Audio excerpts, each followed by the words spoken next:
بسم الله الرحمن الرحيم الحمد لله والصلاة والسلام على رسول الله وبعد السلام عليكم ورحمة الله تعالى وبركاته. A warm welcome to all our viewers on the MJC Facebook as well as the MJC YouTube page and also live streaming on Salam Media. A warm welcome to each and every one of you. Assalamu alaikum wa rahmatullahi wa barakatuh. We'd like to welcome you to this evening's program, basically touching and connecting ourselves with what's happening in Palestine. And I'm sure many of those who follow, the politics in the Middle East would know that there's been quite a bit of chaos in Jerusalem concerning the Muslims. Last week, we heard of the situation which happened in Masjid al-Aqsa, the riots that took place there, the Palestinians standing the ground in terms of ensuring that there's no violation of the sanctity of Masjid al-Aqsa al-Mubarak.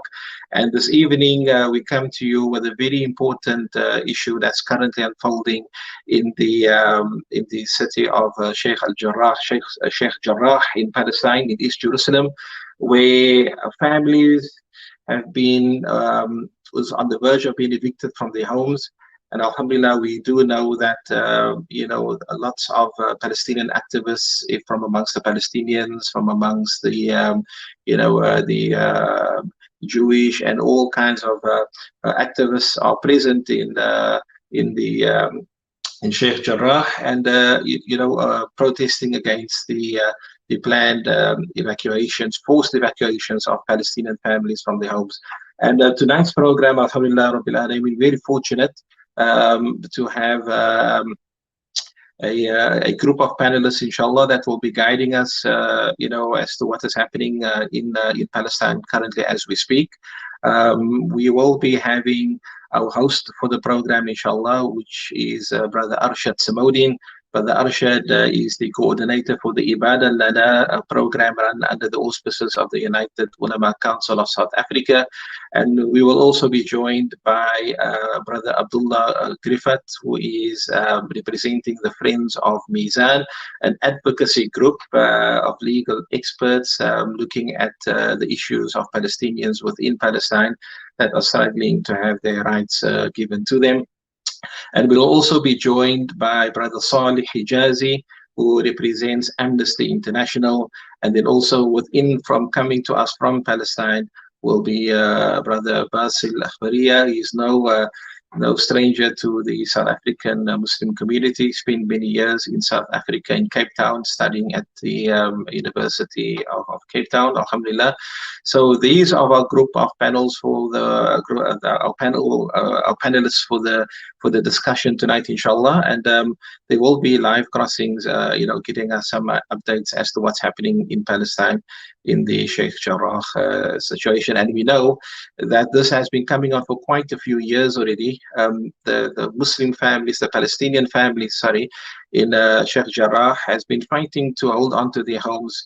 And lots of lobby groups, Israeli lobby groups, in support of the settlers trying to evict these Palestinians from their homes, inshallah. So without further ado, I'll give over to our host for this program, and that's none other than Brother Arshad Saudin. Brother Arshad, Assalamu alaikum wa rahmatullahi ta'ala wa barakatuh. Wa alaikum salam wa rahmatullahi wa barakatuh, Sheikh Said. Shukran for the introduction. How are you doing tonight? Barakallah feekum.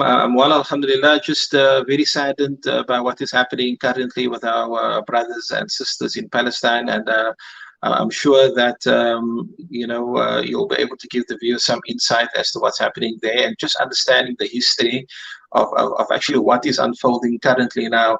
And that this is nothing unique. It's been happening, categorically and strategically over a period of years. And we do understand that the Jerusalem District Court has ruled that, some families should be, evicted from their homes today, as well as the same ruling looking at some families in the month of August as well. So this is a great concern. It is part of the, the ethnic cleansing, basically, that, that is the Zionists are perpetrating against the Palestinians in Jerusalem. And inshallah, we hope that our panelists today will be able to give us some insight into what's happening there, inshallah. Jazakumullah khairan.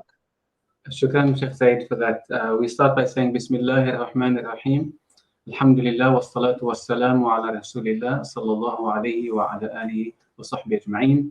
All praise and thanks to Allah subhanahu wa ta'ala, and salutations and peace and blessings on the final messenger of humanity, Muhammad sallallahu alayhi wa sallam, and his companions and all those who follow him until the end of time.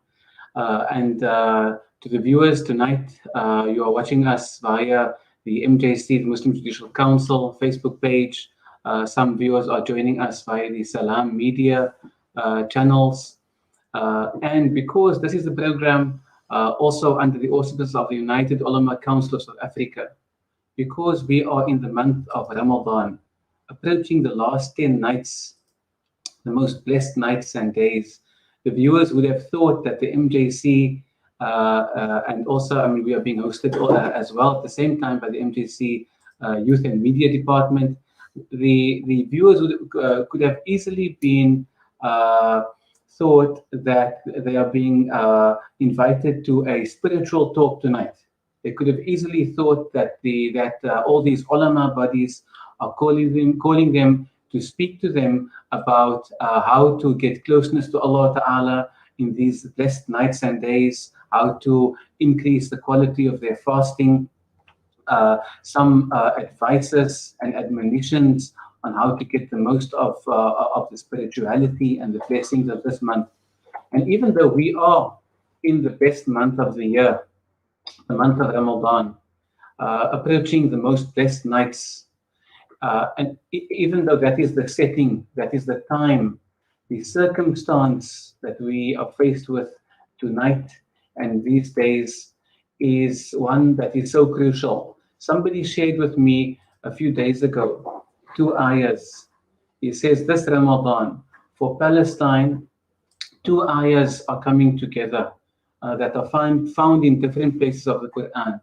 All of the Muslims of the world share in the first one, where Allah Ta'ala says in the start of the ayah, Ya ayyuhalladhina amanu kutiba alaykumus siyam. O you who believe, fasting has been prescribed upon you. It's made obligatory upon you, as the whole ummah, Muslims globally, are fasting in this month.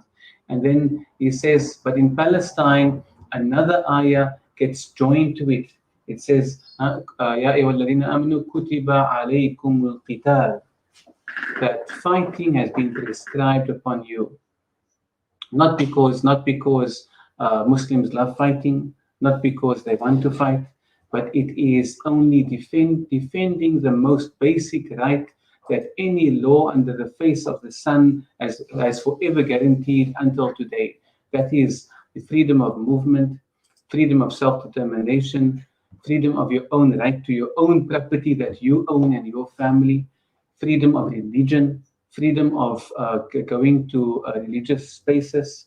These are the freedoms and the rights that Palestinians have to fight, literally fight for on a daily basis to secure. This is the circumstance, this is the atmosphere in this Ramadan 2021 that brings us together tonight, all these different bodies for this cause, because we know the ummah is like a body. If one finger or one ear, one toe or one limb is in pain, the whole body feels it. So the whole ummah is feeling it. Tonight we are joined by esteemed panelists, sitting right next to me, Abdullah Rifat, a good friend of ours, as well as the director of the Friends of Mizan organization, recently established. Mizan is a human rights and legal organization in Palestine, daily fighting in the courts for the rights and defending Palestinians in the unjust cases that they face on a daily basis. We're going to come to Abdullah very soon. We also, like Sheikh Zaid said, joined by Basel and by our brother Saleh of Amnesty International. If we can go right to our brother Saleh of Amnesty International. Assalamu alaikum, brother Saleh. Wa alaikum assalam, Ramadan Kareem. Allahu akram wa akramakum Allah. May this be one of the best Ramadan for the Muslims so far. Hope so. many Muslims in the world, even when if we hear the word Sheikh Jarrah, again, it's a name that they haven't. Most Muslims outside of Palestine, it's a name they haven't heard before. They could be thinking that we're speaking about some sheikh, that we are talking about a sheikh called Jarrah, but we are speaking about a little neighborhood in the blessed and sacred city of Al-Quds. That right today, a little victory, or a great victory so far, was concluded by the communities, by the families of Sheikh Jarrah neighborhood, because it was very possible that today they could have been evicted forcefully from the homes that they were born in, the homes that they've been living in all of their lives. Amnesty International, how does Amnesty International view what is happening in Sheikh Jarrah area, and how this ties into what we've been hearing over so many years now about the Judaization, removing all the Arab and original traces of the people of Al-Quds and Jerusalem, and what is the view of Amnesty International in what's happening in Sheikh Jarrah and in surrounding areas? Thank you. Let me just begin by explaining Sheikh Jarrah is indeed a small neighborhood that is part of East Jerusalem, but it is an integral, a very crucial area of East Jerusalem, connected to the old city. It also holds a number of very important Palestinian institutions that have been serving the community for a very, very long time. To name just by a few, Dar al-Tifl al-Arabi is one of the oldest schools in the city. It used to be a school now open to everybody, but it used to be for orphans. It currently also holds a museum within the premises of the school, the history of East Jerusalem. Connected to it is Kulliyat Hind al-Husseini, which was established by a philanthropist from East Jerusalem, Hind al-Husseini, to educate women. That is now part of Al-Quds University. There's also Al-Hakawati Theater and many others in the area. Yes, it is a small neighborhood, but it's a very important neighborhood. Also home to the Orient House. When the Palestinian Authority was established, the presence there, led at the time by Faisal Husseini, was also in Sheikh Jarrah.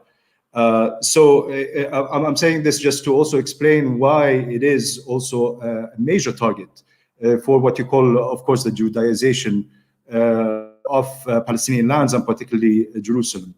In terms of the situation, I think context is crucial here. Israel imposes a system of institutionalized discrimination against Palestinians. There is systematic oppression that people face on a daily basis, as you've explained. I just want to make, maybe a small correction. There was no victory today in court. The Israeli judicial system has been an integral part of this system of institutionalized discrimination, ruling in many cases to establish and promote settlements, including in East Jerusalem, and has been instrumental in Israel's legal regime, which is imposed in a way to dispossess Palestinians of their properties and their lands, which happens in many ways. The Sheikh Jarrah, we see a very particular way of trying to evict Palestinian families from their homes and replace them with settlers. Also, I just want to point, because it relates to the unjust context in which all of this exists. Many of the community, many of the people in Sheikh Jarrah, those who are under imminent threat of forced evictions, are also themselves refugees who were forcibly displaced during the Nakba in 1948 upon the establishment of Israel. They moved from the cities and the towns where they were to this area and were settled there. So this would be for some of them the second experience of ethnic cleansing, if it happens, and hopefully it will not. So context here is everything. The courts, yes, rule. Yes, we have not seen the forced eviction that we were supposed to see today on the 2nd of May of part of the family, but this is in no way a victory, unfortunately. This is just a stalling, and the intentions, the plans are clear. You know, the Israel, when it occupied the eastern part of Jerusalem, immediately annexed it illegally. This illegal annexation is not recognized by the international community. It's illegal under international law. And since then, Israel's declared policy, it was the demographic engineering of the city is not something that is hidden. It's something that Israeli officials and Israeli policy declares very clearly. They've always tried to maintain Palestinian minority and a Jewish majority in the city. You could see it in municipal plans that are sometimes called 70-30, meaning 70% Jewish, 30% Palestinian. And now it is called the 60-40 plan, 60% Jewish and 40% Palestinian. This is very clear demographic engineering, and you see it in many ways.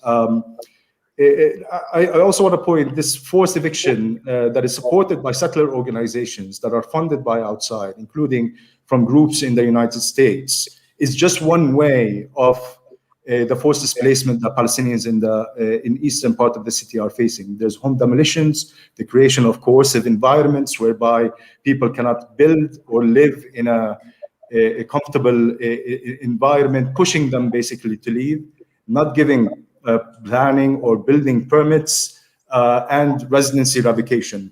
Let's remember, Palestinians in East Jerusalem are not citizens of the state of Israel. They're residents. In law, the residency is called permanent, but it is no way permanent. It is ruled by what is called the Entry to Israel law, and it gives the Minister of Interior great powers to revoke the residency of Palestinians, including on bogus, sometimes security allegations. So all of this is just a context of what is happening in Sheikh Jarrah right now. Shukran for that detailed explanation, Saleh.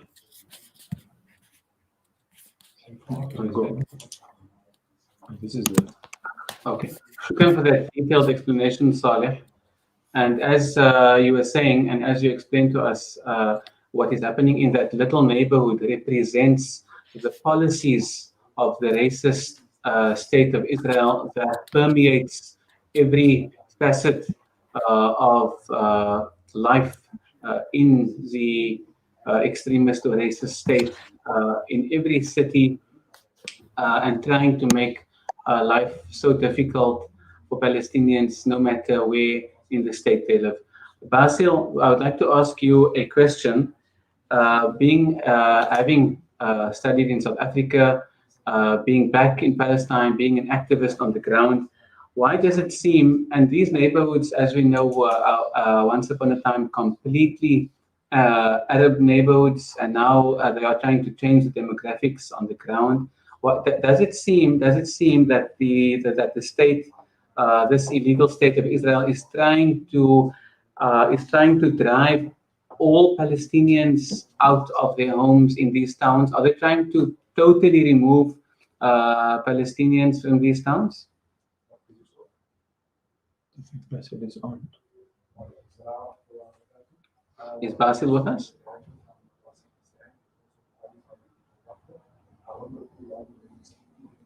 Basil, can you hear us? I'm on now. Oh. Thank you for the question. Actually, I think there is some citizen engineering in terms of the city of Jerusalem. We're talking about, if we are talking about the whole of Palestine, definitely there is, let's say, limitations in every aspect of life in the lives of the Palestinians. But specifically in the city of Jerusalem, there are so many limitations in terms of movement because of the residence permit the Brother Saleh spoke about. Those citizens basically don't own the same rights of traveling, for example, as the rest of the people of the country. And the people have been fighting for the existence ever since. It depends where you are, in which neighborhood you are living in or staying in. That will affect the way of your living. There is a systemic way of buying houses from the people and taking it over and giving it to settlers. There is the second way of doing that, and that is fabricating documents and historical narratives that most of it is fake and it's based on delusions, let's say. nothing more than that. And with that, give them the legitimacy to take over houses of many Palestinian families that live in different neighborhoods. And we see that on the ground. Today, you see many neighborhoods that before were like 100% Palestinian Arab. Today, you see maybe a few settler houses here and there that have been taken in many ways and forms from the Palestinians.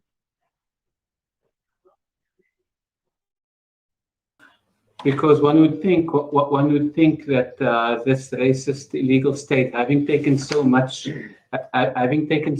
of the state already, 78% in 1947, 1948, then East Jerusalem in 1967, occupying all of the West Bank.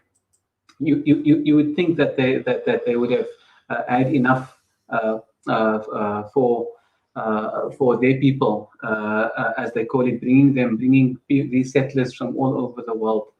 Abdullah, I heard a saying once that that says that the worst pain on this earth after being killed, after death itself, the worst pain is being driven out of your home and out of your land, having to flee from your home with nothing on your back, and having to go and live somewhere else from the place that you've been living all your life, as that you know. Abdullah, you've lived in South Africa for a while. You studied political studies at the University of Cape Town. What is your sense of the similarities with what happened in the apartheid time of South Africa and what's happening in the apartheid of Israel today? Yeah, well, thank you very much for this really important questions. I think this is a very important question since we are in South Africa, and since that there are many people, South Africans, who can relate to these same descriptions. You know, dispossession, forced removal from their homes, facing even house demolition, and as Brother Saleh was mentioning, how some Palestinians, they need to even carry documents and to show that they are working legally in their own roads. They have to carry permits, like people here in South Africa, who used to carry the Dom pass, for example, living in the Cape Flats, moving then from, say, District 6 and Claremont and areas like that, and then having to move far away from the city to make space for basically the Europeans who colonized South Africa at that time. As you say, this is a great pain which South Africans can relate to. Unfortunately, now we say that apartheid ended in South Africa, maybe not as perfect as people would have wished to have, but we say that apartheid didn't end all over the world. As Nelson Mandela always said once, that South Africa is not free until Palestine is free, or the South African freedom is incomplete without the freedom of the Palestinians. And that actually makes lots of sense for us Palestinians, because we see that the system of oppression that exists there in Palestine, a lot of it actually resonates with South Africans, because they can not just connect with it, because Israel also was learning from the South African apartheid regime. There are many rules I can think, like, say, if you look at the Vihan Commission, for example, in South Africa, that was created in 1978, when the South African government established that commission, gave to the South African government some recommendations to, in a way, to further divide, say, the Indians and the colored community from the black community, by giving the Indians and the coloreds more privileges than the black community, and that was just to divide the local community even further. And we see that in Palestine, when Israel, in a way, they demolish this person's house and not demolish the other person's house. They try to divide our communities in different ways, by giving certain communities more privileges than other communities. There are many practices, basically, that South Africans can relate to. I, for a Palestinian, when I came to South Africa, and I'm glad that you mentioned that that we can, as Palestinians, myself, Basel, and a group of us, when we came here, we learned that we literally had to come out of the box, out of Palestine to South Africa to learn our reality even better. We were, in a way, I would say about myself at least, that I was so brainwashed because I went to a school where I had actually soldiers teaching us, Israeli soldiers in military uniforms and in machine guns, holding machine guns, teaching us maths and Islamic religion and Arabic and different subjects. Maybe this is not for everyone. It was a specific program targeted at the Palestinian Bedouin community, especially in the north. And this is maybe just one example for how Israel tries to divide us, to divide our communities. And again, as I go in South Africa, as I speak to more people here in South Africa, and whenever I mention anything about our living experience in Palestine, everybody can easily relate. And this is an advantage, I think, to the Palestinian movement, solidarity movement here in South Africa, that it's much easier for people to understand our struggle, and we as Palestinians also, we feel also at home as well when we see that how we are welcomed here. But again, going back to your question, yes, people who were moved from, say, as we said, District 6, Claremont, and you would know other areas, and they were forcibly removed. They're still living now, up until now. These same people, they remember, how they were displaced, how they were forcibly removed from their homes in these areas to much further areas from the city. We see that this family, for example, if we look at the Kurd family in Sheikh Jarrah, in the Sheikh Jarrah neighborhood, the grandmother who owns that house, she was removed, and that family is originally from Haifa. Another family is from Jaffa. And this is the second time that are being displaced.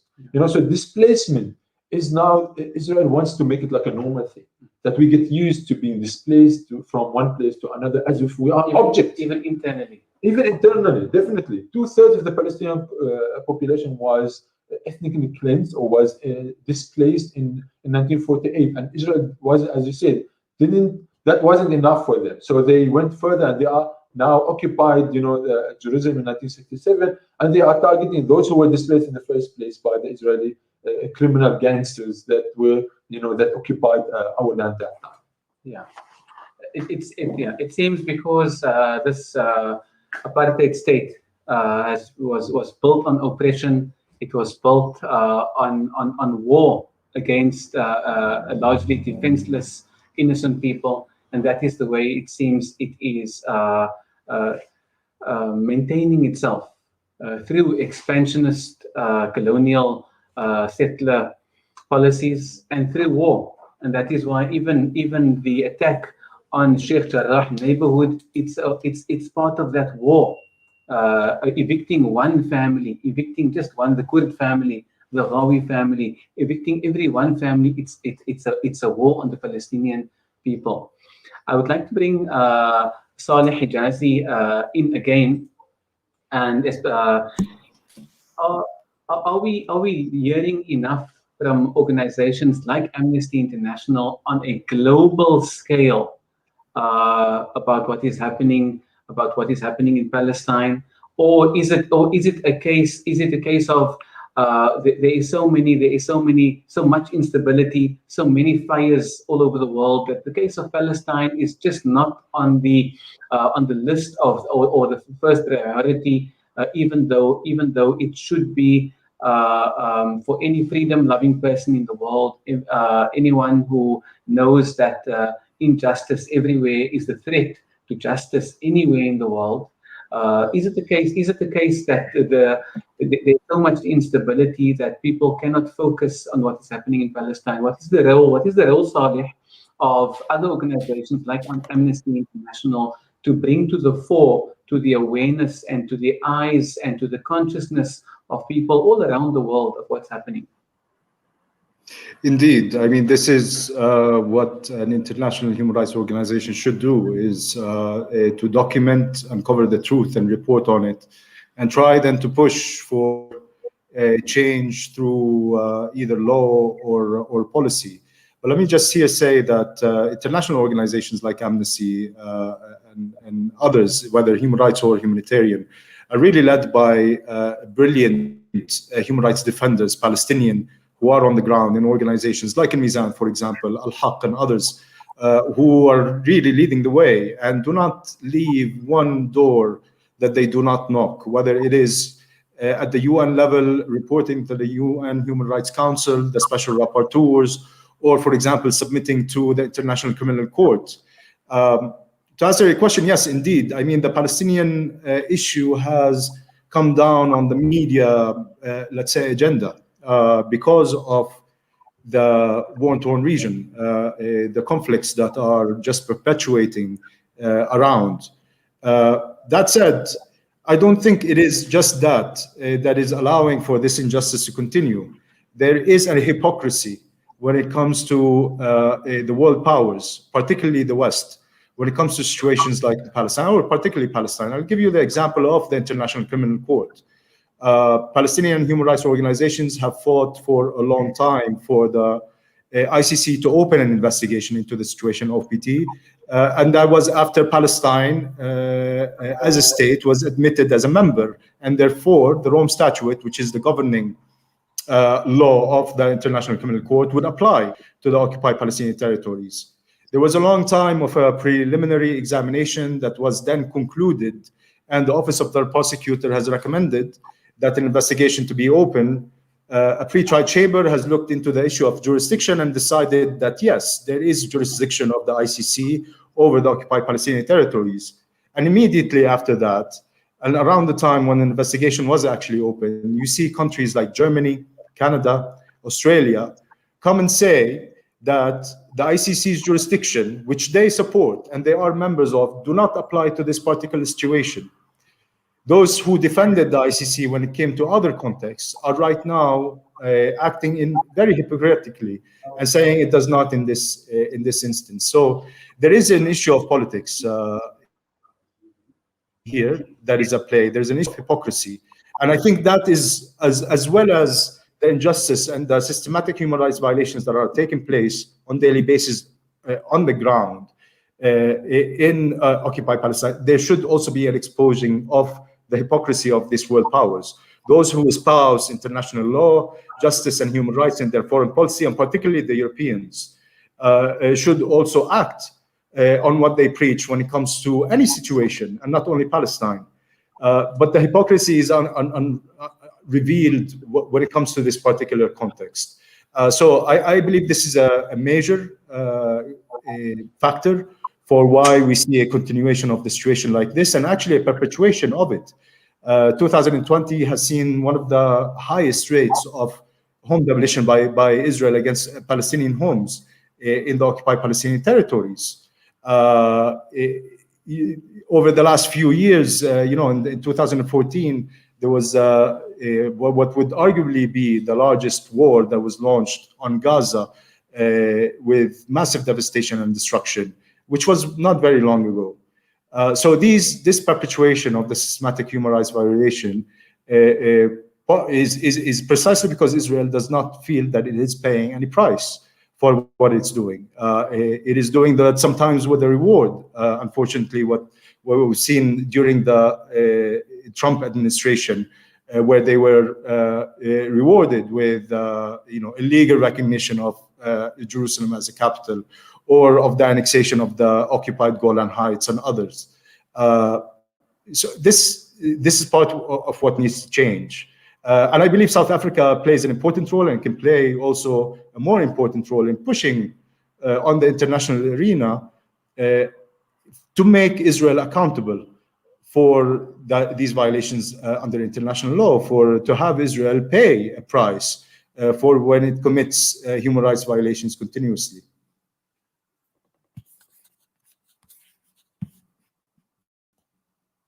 Thank you. Shukr. I like what you say, that actually what is happening in Palestine is uncovering and exposing the hypocrisy of those Western powers and countries that day and night is saying that we are taking democracy to the world and they are supporting the only democracy in the Middle East. But if anyone wants to know what that only democracy in the Middle East is doing, should take a closer look at what's happening in Sheikh Jarrah neighborhood, which is just a little lens, and then open up and see what's been happening in Ramadan at the holiest place in Palestine for Muslims in Masjid Al-Aqsa al-Mubarak, only to reach it, only to pray in it. Basel, I'd like to latch on from where Saleh left us to say that it seems that the youth taking the lead in the streets in Jerusalem this Ramadan and before is giving hope and spirit and energy to youth all over the world. There seems to be international lethargy for people having just become lethargic to their situation. No matter what type of government, so many places of the world have become undemocratic, have become corrupt. People don't have faith in their governments, but people have become lethargic to their situation. I can't do anything about it. This is what it is. So I'll just try to do the best just in my house. But now the youth on the streets of Jerusalem, being in this amazingly difficult situation, seems that they are giving hope and energy to youth all over the world to stand up against injustice. What do you say about that, Basel? Shukran, Brother Ashad, for the question. Actually, the Israeli occupation for the last 20 years, they have been speaking about the status quo. They said that the status quo haven't changed. The status quo will stay as it is in the city of Jerusalem whenever there's a lot of pressure on the Israeli government. The reality is they are not trying to make big changes in the city of Jerusalem. They're not about to create a huge anger on the Israeli government, create a big solidarity within Palestine and in the international community. That's why they do the baby steps, and they have learned that this is what works for them. That's why recently we heard about all the issue around the Damascus Gate.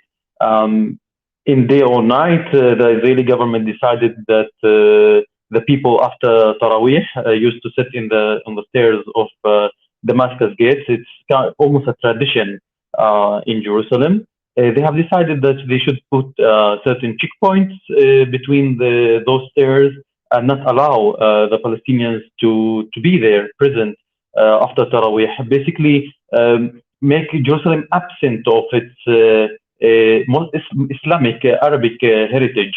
And that's why the youngsters decided that if we give the Israeli government and its police and its army with their guns and the ammunition to do that for us, we're going to lose the next battle and we're going to lose the next thing. That's why they have fought so hard.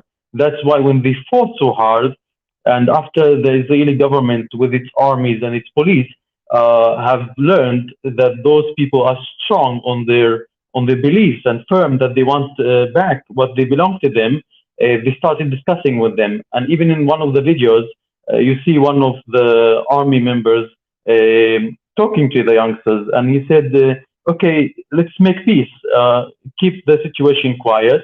So they said, the youngsters asked, what about the stairs? And he said, okay, we can talk about the stairs, discuss. He said, there's no discussion. Ramadan, the beauty of Ramadan come with the stairs. So there's certain traditions that exist here in the city of Jerusalem that the Israeli occupation trying to change. And with those slow changes, the whole atmosphere in the city will change.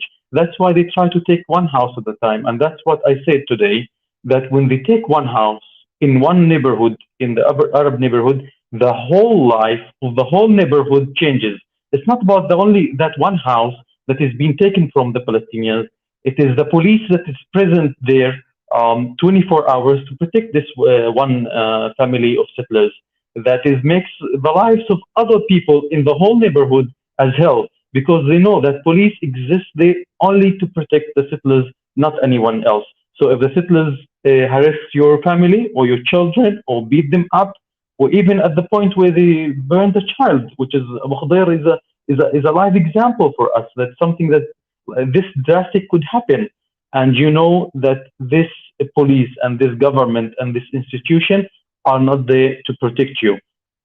Up till today, Israel are begging many Jewish Zionist people to come live in here while they are emptying Jerusalem and other places from its original citizens.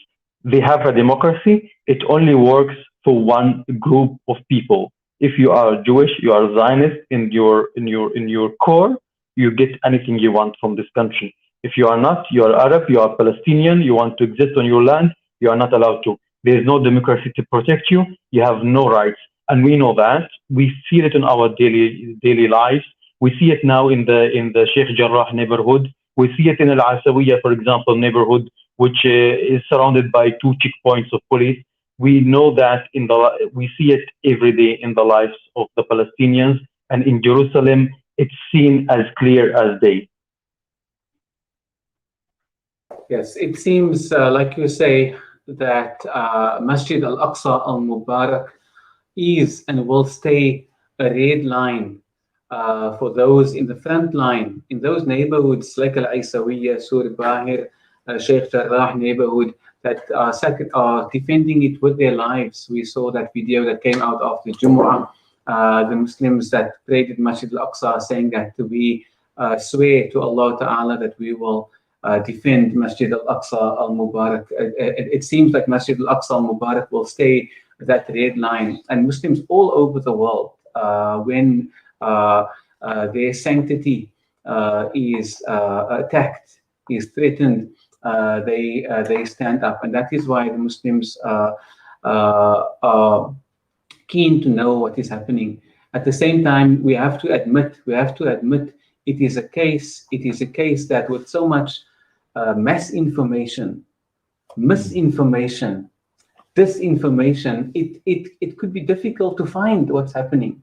If I were to ask many people on the streets of Cape Town, even leaders in our community, what has been happening, it might, because if you open your Facebook, your Instagram, or any other channel, there is so much information coming through, it might be difficult to find out or to know what actually matters, what is really important in the world, because we are flooded with so much. Abdullah, Friends of Mizan has just been launched in South Africa. That is a pivotal or an important hand for the legal and human rights fight in Palestine. What's happening in Sheikh Jarrah, a major part of it will be the legal and human rights fight to keep each and every Palestinian family in their own home. What is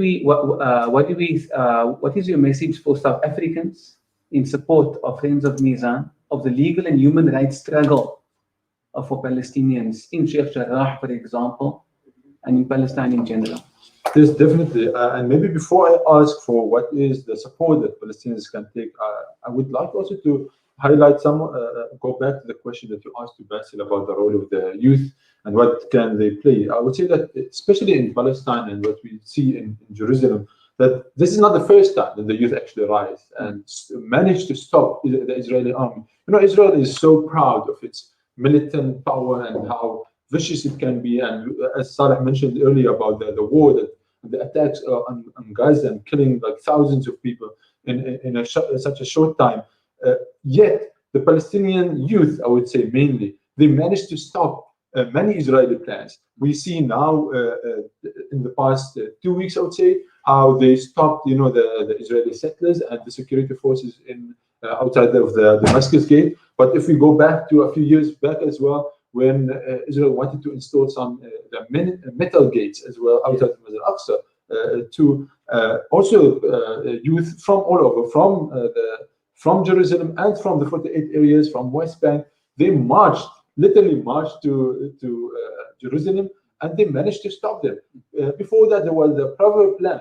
The Proverb plan basically was a plan that the Israeli government wanted to displace yet another 35 villages, not only houses or neighborhoods, entire villages. They wanted to displace all of them and basically then put them together in an area similar to the Cape Flats we have now.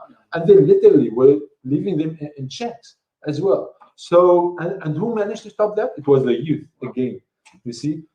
So, Alhamdulillah, Rabbi, maybe we'll give an example of another young, I would say, a lioness. That's and we send like lots of really respect to Muna al-Kurd, and I would say everybody must find Muna and follow her on Instagram and with Twitter and Facebook, where she was like today, for example, she was in the court fighting for her own family. She is always in the ground there in Sheikh Jarrah. She is from Sheikh Jarrah.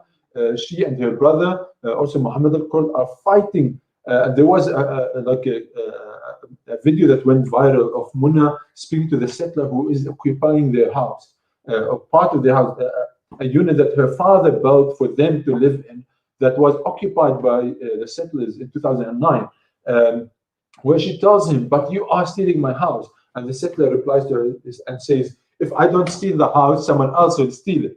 So they are not even the Israelis. They're not even trying to hide it.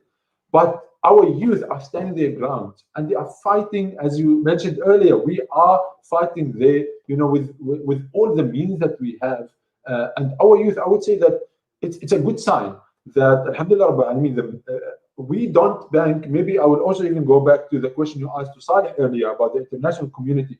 And here from the South African experience that the international community only jumped on the boat to boycott the government here in South Africa in the late 90s, when it was already too late, for them to save their face. Exactly, to save their face. But what we do, would say, is that we bank on the people on the ground, on the youth, on their conscience, on not only Muslims but every justice-loving person, which is our, as we say in Arabic, it's our fitrah as a human beings. We love justice. Most people love justice and peace.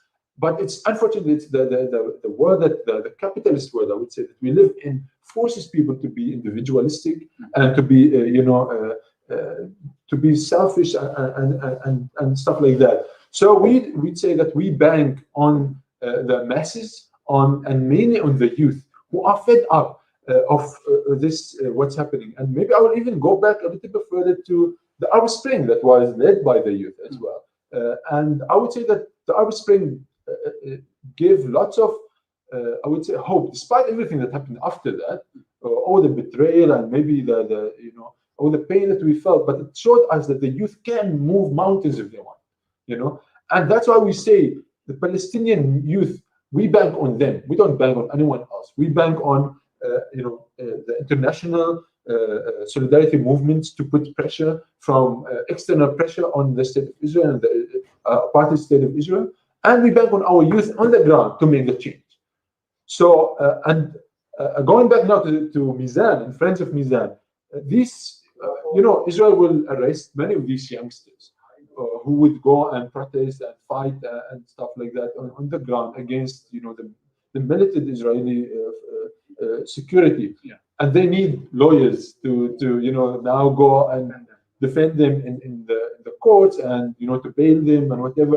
I would say maybe I'll go back to an example from 2017 where Omar Khamaisi is the director of Mizan there in Palestine. A group of youngsters were arrested in Jerusalem because they were protesting and they closed the road and they caused a jam in Jerusalem, which is that what stopped Israel. So Omar went to one of the police stations. He said, "I represent everyone here." He didn't even know how many there was. He didn't know their faces. He said, "I represent everyone here." And we need this type of lawyers. Yeah. And alhamdulillah, we have a very good group of lawyers who are very loyal to the community, who are well trusted by the community. Most of our work has been, I would say, in the 1948 occupied territories, that's inside of Israel. We try also to represent Palestinians in the West Bank and in Gaza and in Jerusalem. Brother Basel kept mentioning like Muhammad Abu Khdair, a 16-year-old boy. He was going 6 years ago, in 2014, he was going to Masjid Al-Aqsa as well in Ramadan. He was going for Fajr when an Israeli settler kidnapped him, forced him to drink gasoline, and they set him alive. Mizan represented that family, that case, and there are thousands of cases that we would like to represent, like the Wabsha family, for example, that was attacked, the whole house was set alight, and the settlers attacked that house. The father, mother, and the 18 months baby were all burned alive, basically, in their home. And a small boy, Ahmed Dawabsha, survived. So we also have been fighting that case in courts for 7 years now. And the Israelis are fighting back. These are the same settlers that are now occupying Muna's house, trying to occupy other houses in Sheikh Jarrah and in Jerusalem. We are not maybe involved directly now with Sheikh Jarrah as lawyers, but we would like to jump on board and help the families. The issue is that we are also, there are so many fronts. Yeah. Unfortunately, there are way too many fronts, and we are also out of resources. Unfortunately, our lawyers also, they're busy with this case here, this case there, and they try to do their best. I know that there is always a space to do more, and we are never, satisfied with the little that we do. No matter how much we do, we always say that it's too little, and because Palestine deserves, all of our efforts. Palestine, the freedom of Palestine, all of Palestine, all the mosques, churches, holy sacred places, the lives of the Palestinians deserve every, a drop of our, sweat, deserve all of our attention and efforts. But at the same time, we also become stronger when we see the solidarity movement standing up with us, giving us, this breath of power, as we say it in Arabic. We say that, and maybe I will mention here the late Maulana Hassan Hendricks. He gave us, I would say, lots of hope, in the sense that when he came to speak, I remember I was maybe 9 years old at that time, when he came to speak at one of the festival day that in al-Fahm again, all Palestinians, they came to listen to this sheikh coming all the way from South Africa, from literally the end of Africa, to speak here, and he spoke better Arabic than many of us. He spoke perfect Arabic, and out of that resulted then a program, education program, where myself, Basil, and others came to South Africa. And this is the type of solidarity that we want. A solidarity where it reflects and it shows in, it materializes on the grounds, where people make connections with other people, where South Africans connect to Palestinians. And maybe here I would also invite South Africans to come and visit Palestine. Go, I understand now it's COVID and it's difficult, but in future, when there are situations like what's happening in Sheikh Jarrah, we'd like to see more South Africans there on the ground, standing in solidarity, building their own tents, standing in Masjid al-Aqsa, going to the churches that were today. Today there was Palestinians trying to go to the church in the old city of Jerusalem, but they were beaten up by the Israeli soldiers. We want South Africans to come and stand in solidarity with them. And this is the message to South Africans, maybe. Whoever can is listening to us today, I would say that make the efforts to learn more about Palestine, to connect with Palestinians that you might know, even if you connect with them online. Join hashtags like the Save Sheikh Jarrah hashtag that's now going viral. Follow people like Muna al-Kurd.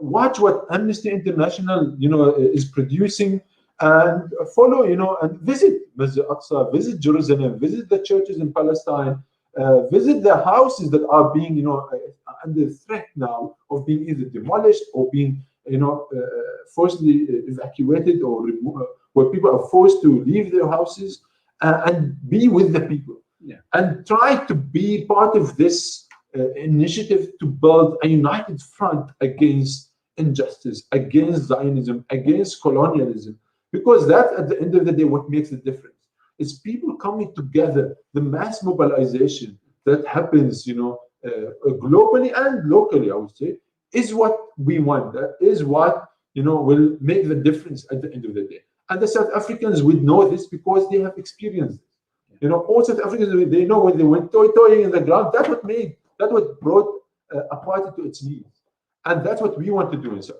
in Palestine, inshallah. And so, yeah, again, this appeal to all South Africans to support organizations like Mizan, Friends of Mizan, for the amazing work that we are doing there. Support Amnesty International. Support the families that are on the ground. Go and visit them, inshallah.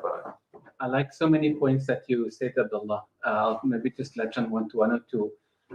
One being that there's a principle, it seems a principle of this world, that a small group, but if they stick to their rights, stick to justice and to their principle, they will overcome immense and huge odds.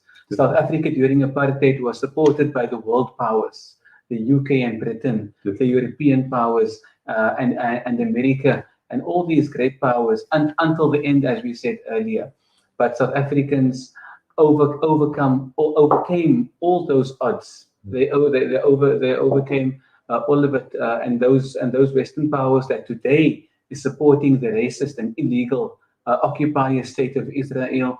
It seems that very soon, when we see this illegal state being dismantled and Palestinians achieving their freedom very soon, it seems like these same countries, because of their own racist nature, it seems that they are going to issue statements on the very last again, just to save their face. I like what you mentioned about Sheikh Hassan Hendricks, a hero to the South African people, a hero to the South African Muslim community. His close friendship with Sheikh Raed Salah, him taking Sheikh Raed Salah as his own personal hero, and then that moving mountains for as far as we are concerned, like you said, yourself, Basel, and others are one of the products of a program that came from just the love of Sheikh Hassan Hendricks for the just cause of the Palestinian people, and him singling out this man, Sheikh Raed Salah, who is probably one of the most loved heroes and leaders in Palestine today. We make dua for him on a night like this, on these blessed nights. He is, for those who don't know, still in solitary confinement. It's solid. You know, when somebody, the worst criminals on earth, in the worst prisons, if they want to break the worst, toughest criminals, what type of torture do they give them? So they put them in solitary confinement. It's not beating. It's not putting electric nodes or cords to their body. It's putting them in a little space, 2 meter by 2 meters, solitary confinement. Not even the guards speak to them. They can't speak to anyone. No one speaks to them. They can't see anyone. No one sees them. They don't see the sunlight.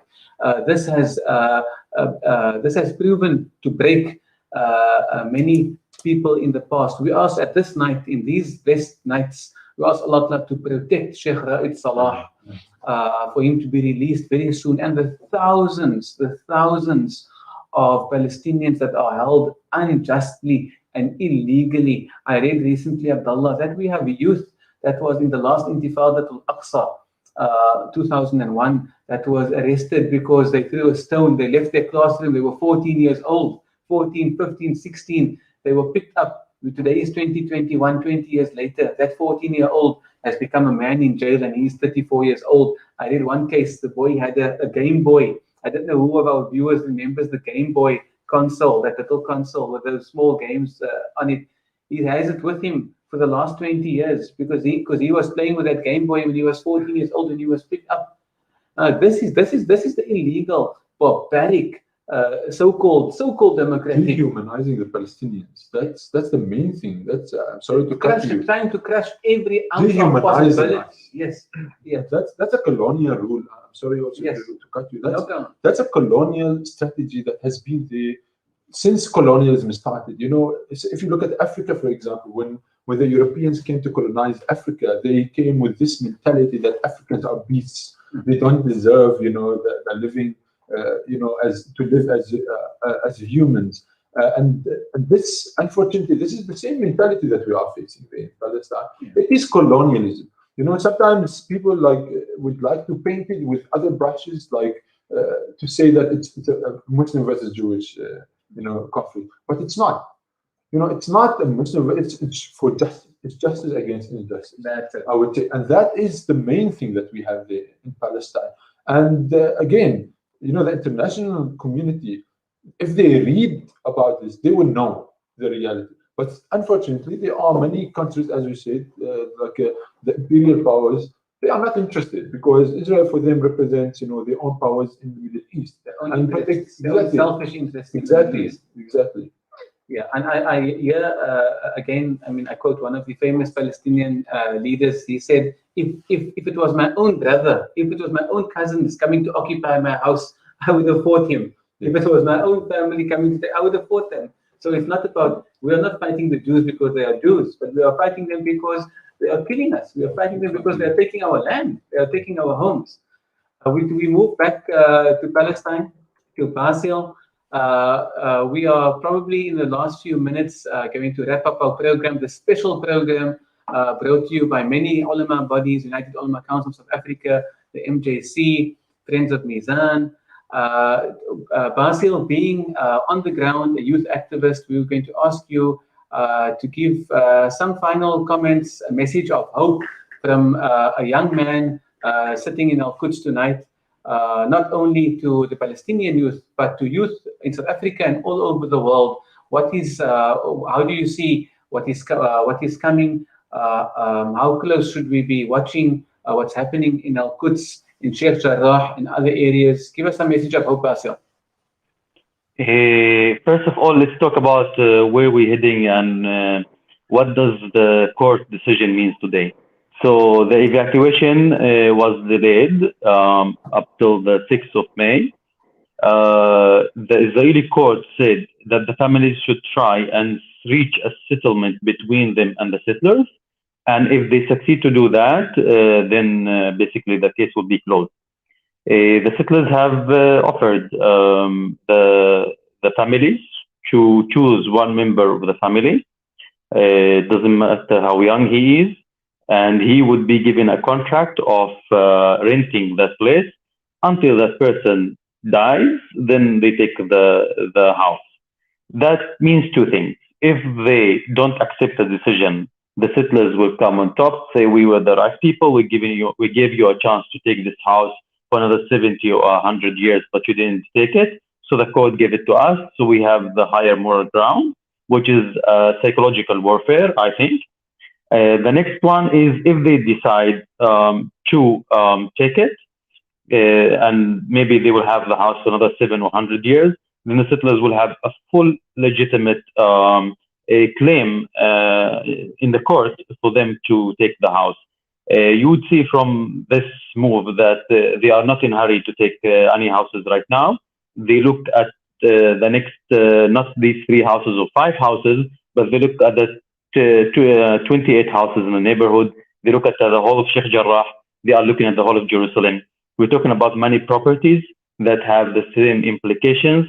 We have to keep fighting. In terms of the youth, as Abdullah said, and I want to reaffirm that, and it's very important to understand this point, that those youth of Jerusalem are stronger than the Israeli government in its armies and its police and its forces, in everything.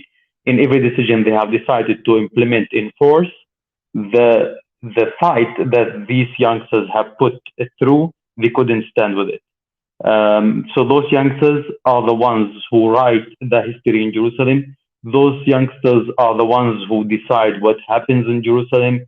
Those youngsters are our strength, and we should strengthen them whenever we are, wherever we are. I call on every person around the world to support those youngsters, those lawyers that help these youngsters, help them a lot when they go and fight. They know that there's somebody behind them to go to court, to go to the prisons and take them out. I got injured 3 years ago when I was defending the gates of Masjid al-Aqsa al-Mubarak, when we said we don't want electric gates on front of Masjid al-Aqsa al-Mubarak. I got hit by a rubber bullet. Then you would know the moment you get injured, although you didn't do anything wrong, although you were protecting your right, although you were protesting, so you just could keep the masjid the way it is. It looks like a masjid and nothing else. I was a target for the Israeli police. The moment you get injured, you get a target, and if you are arrested, you go to jail. They open a profile for you, and then you are marked. And when you marked, your life changes forever. So it is very important to support these youngsters. They are paying a hefty price. Some of them with their eyes, some of them with their hands, some of them with their limbs, some of them for many years in jail. So we have to stand behind them, for them to know that there is some support behind them, because those are the people that's writing the history on the ground on a daily basis. Shukran for that message, Basil. It is definitely, as you say, those youth on the ground, they are writing the history, not those in the Knesset and in the parliaments and in the Senate in America, even though they might like to think that they are changing the policies and they are making the deals of the centuries, trying to secure their own rights and their own interests for another 100 years unjustly on the rights of people in the Middle East. But it's people, it is youngsters, 14 years old, 16 and 17 years old on the streets of Al-Quds that is writing the history. Saleh, we thank you for having come on tonight. We want to ask you finally, definitely Palestinians are looking up to organizations like Amnesty International and other human rights organizations globally. What more can they do, and what do you think is some of the long-term solutions by organizations like Amnesty International and other important organizations for their support for Palestine? Well, let me first say I can't agree more with the two brothers, Abdullah and Basel, speaking about how it is the people on the ground defending their rights who must remain the center of our attention and support, whether it is us as individuals or us as organizations. Now, there is indeed a responsibility and a duty for international organizations like Amnesty International to play in exposing, raising the voices of victims of human rights and those who are struggling to defend human rights on the ground in occupied Palestinian territories and elsewhere. I do believe that we do have opportunities that were created by the work of Palestinian human rights organizations in the past years, including the investigation by the International Criminal Court, increasing the opportunities that international justice become a crucial part of whatever is gonna become of the situation here. We need that those crimes under international law, these systematic violations, to be accounted for justice to be realized. The international arena, International Criminal Court, is not the only place, but it is a very important place for that to happen. Another important, I believe, victory happened at the UN Human Rights Council, which was the creation of the UN database on businesses that are working in or with illegal Israeli settlements, including in East Jerusalem. I believe that is an important tool, and there should be massive support for it, including by member states of the UN, like South Africa, to ensure that this tool is always updated. It is a lively tool, a dynamic tool, and it is used also to hold these companies that are becoming part and parcel of the situation here accountable for making profit from an illegal situation like settlements, including in East Jerusalem. There's a very important role for Amnesty to continue pushing for that, and we'll continue to do that. But again, and not to take away from the crucial point about what is happening on the ground, the people who are on the streets defending their rights on daily basis, they should remain the center of our focus and attention and our support.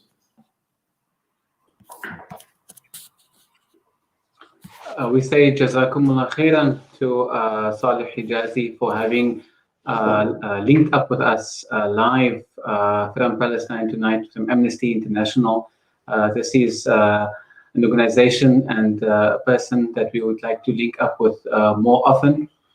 We say shukran for your time and all the success and the strength for your important work at Amnesty International. South African community is definitely behind you, and you are more than welcome to call on the South African community to support your cause and your work. We say Jazakumullah khair. Assalamu alaikum wa rahmatullah, Saleh.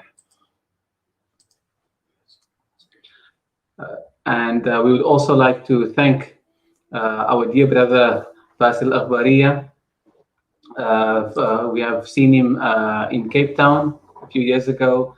We thank Allah Ta'ala that he is back in his homeland in Palestine.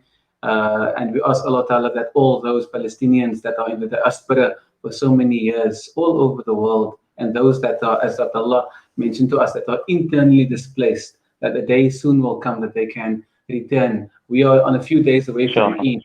We are a few days away from Eid, but our Eid will be when Palestinians can return to their homes. That is our Eid. We thank you. We say shukran, Basel, and we will be linking up with you again very soon. Give our salam to the people in Sheikh Jarrah neighborhood. Give our salam to the youth on the streets of Al-Quds, those that are defending with their bodies Masjid Al-Aqsa Mubarak. Salam and from the youth of Cape Town in South Africa to them. And we will talk to you soon. Assalamu alaikum wa rahmatullah, Basel. Wa alaikum assalam wa rahmatullahi wa barakatuh. Shukran for you and all the listeners. Inshallah. Jazakumullah khair. We turn to Abdullah Rifat, who is playing an important role for Palestine right here in South Africa. We ask your final thoughts, Abdullah, for tonight's program. I actually, as we were speaking now about the youth and about what's happening in Palestine, I remember two people. And if you look at the panel, we, alhamdulillah, I would say we are still young, all of us, we're youth. So I remember a quote that from the first Prime Minister of Israel, Ben Gurion, when he said that the old will die and the young will forget.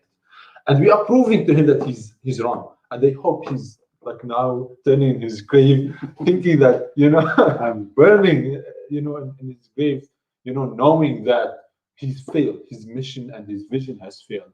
And I also remember the revolutionary Libyan fighter, Omar al-Mukhtar, when he said to the colonizers that the future generations will haunt you and will follow you.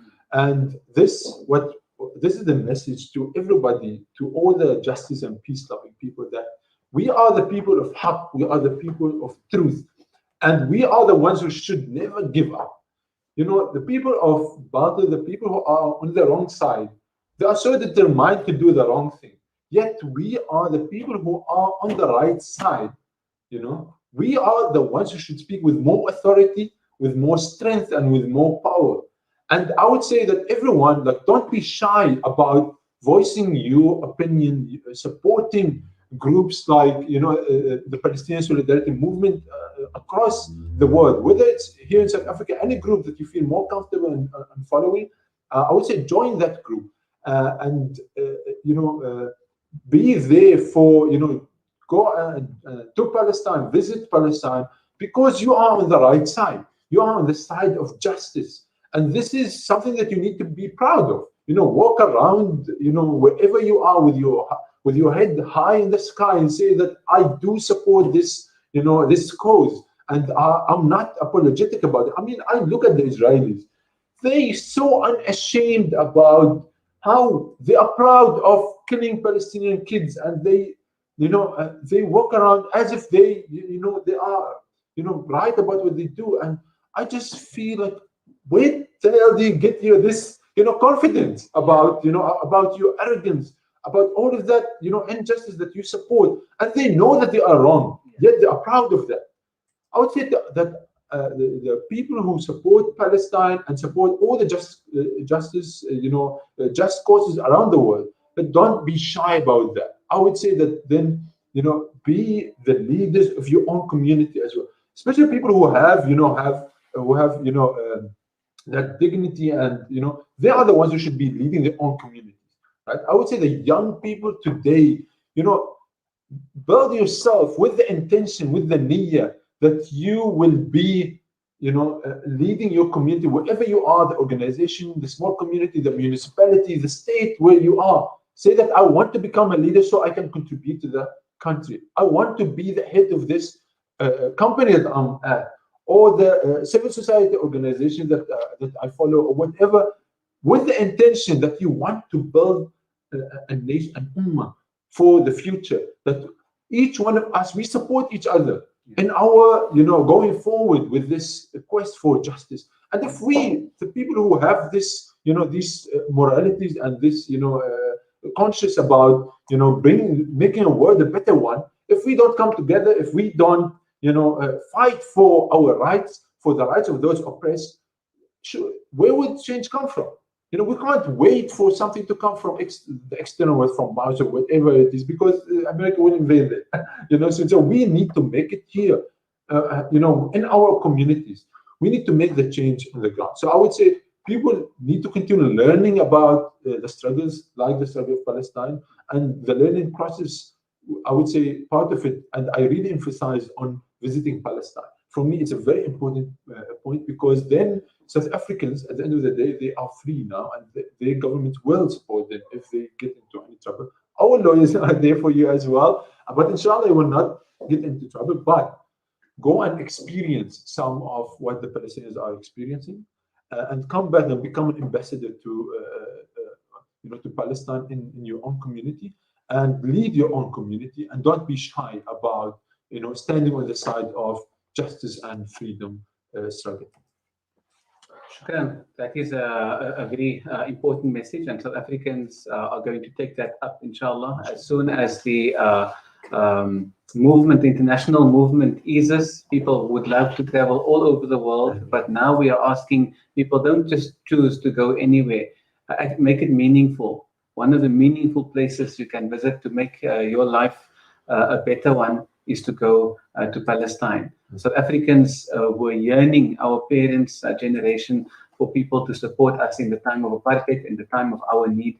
And similarly, the people in Palestine are looking up to the people of South Africa for that similar support. It is a night like we want to end off saying two things.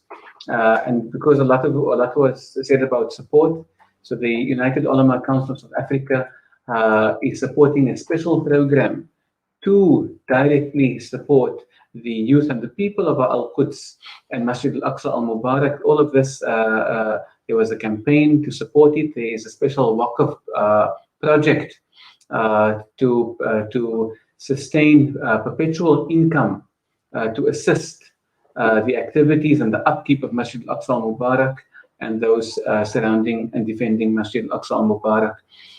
So watch the space for the Waqf project. Maybe Sheikh Zaid will touch on it, or will bring more programs about it.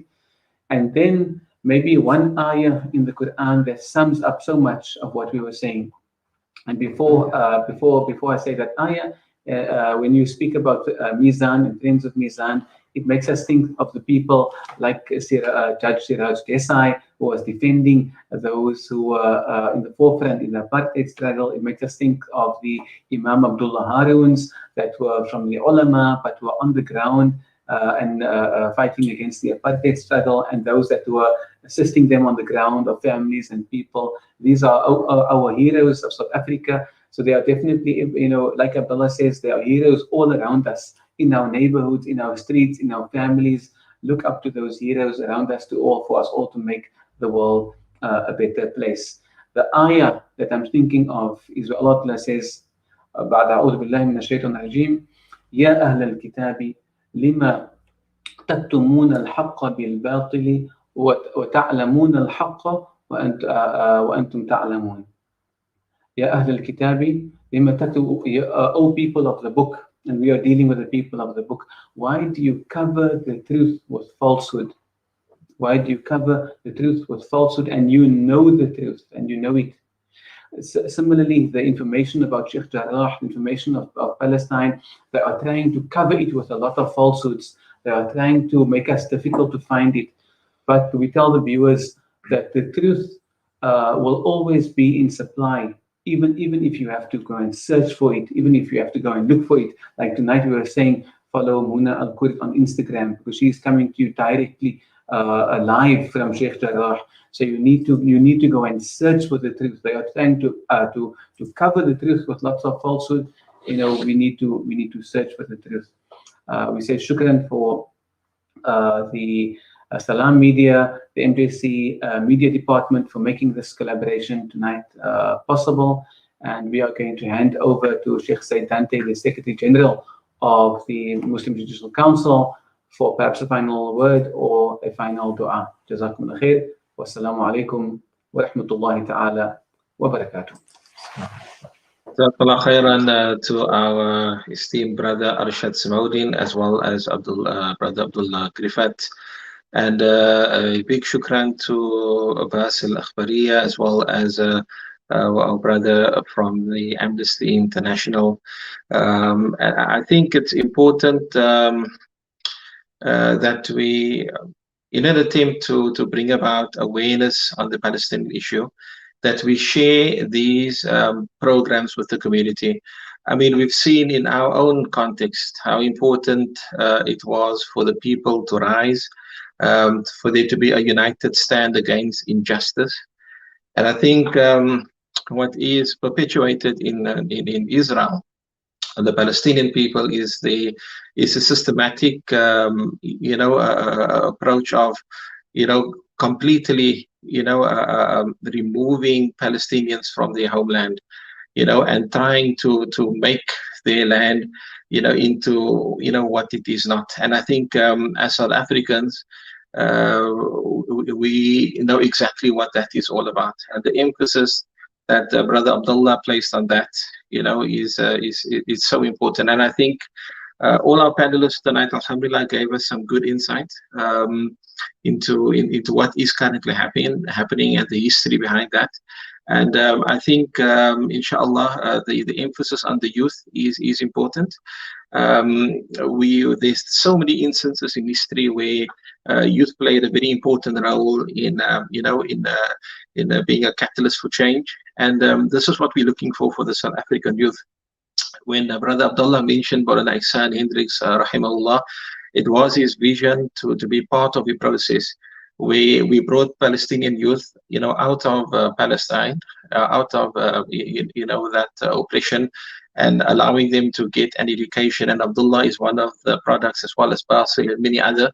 So that is a process, and we are proud today to sit here and to see, how instrumental they've become. They've become a voice for their people, outside of Palestine, and becoming very important parts of advocacy groups, and working, for the rights of Palestinian people. And I think, inshallah, tabarak wa ta'ala, from our side, we're very thankful for this program. We're very thankful for the link-ups, with our brothers in Palestine. And I think it does give us a little bit of, food for thought in terms of a South African living in South Africa, thinking about Palestinians, the fact that they are, experiencing apartheid, the fact that they supported the South African, liberation movements when we were in a pretty bad spot of bother. And I think it's it will be excellent for South African youth to really reciprocate that, and the South African people to give real attention to what's happening in Palestine. And today, people they tend to think that because Israel is getting so much support from the big powers of the world, our Quran and our illustrious history teaches us differently, that it's not all about the numbers. Allah Ta'ala says, "Kam min fi'atin qalilatin ghalabat fi'atan kathiratan bi'idhnillah." And I think it's important for us, and when we look at the situation of Palestine, and we want to be part of a process of liberating Palestine, then we need to believe in the verses of the Holy Quran, and we need to be able to be firm in our belief in Allah subhanahu wa ta'ala, that change can come irrespective of what the odds are. So inshallah tabarak wa ta'ala, let this particular program be a catalyst, inshallah, for those who have been watching, to really give real thought into what's happening in Palestine, and how you can possibly be an instrument for change, inshallah tabarak wa ta'ala. It is a massive human rights violation issue that's happening in Palestine. The Sheikh Jarrah episode of that is, or chapter of that is something that has been coming on for a very long time. Like Basel said, it's not a matter of time for these people. They're not in a hurry to do things. They're willing to give a few years here and there, in order to obtain their goal. So there really needs to be a focused look, inshallah. And I'm glad that Brother Arshad mentioned, the important role of the youth, and Brother Abdullah as well. So we're appealing to the young people, to look at these particular violations that's happening, not only in Palestine, but all over the world, and become real instruments for the voice of justice to be heard, wherever it may be. And inshallah, tabarak wa ta'ala, our dua in this Mubarak month of Ramadan is that, Palestine must be freed, inshallah. Allah subhanahu wa ta'ala must grant, the izzah back to the Palestinian people and allow them to, to fight for their freedom and be successful, inshallah, tabarak wa ta'ala. And inshallah, as whatever developments there are, I'm sure our community can find that this particular forum will be there as a means of of bringing information to the community, inshallah, tabarak wa ta'ala. So from the MJC side, we say shukran to our panelists, for the very valuable information shared with us, inshallah. And we pray for the freedom of Palestine, inshallah. So shukran jazilan, Brother Arshad and Brother Abdullah for hosting this particular program. May there be success in the future, inshallah, going forward. Jazakumullahu khairan. Wassalamu alaikum wa rahmatullahi ta'ala wa barakatuh.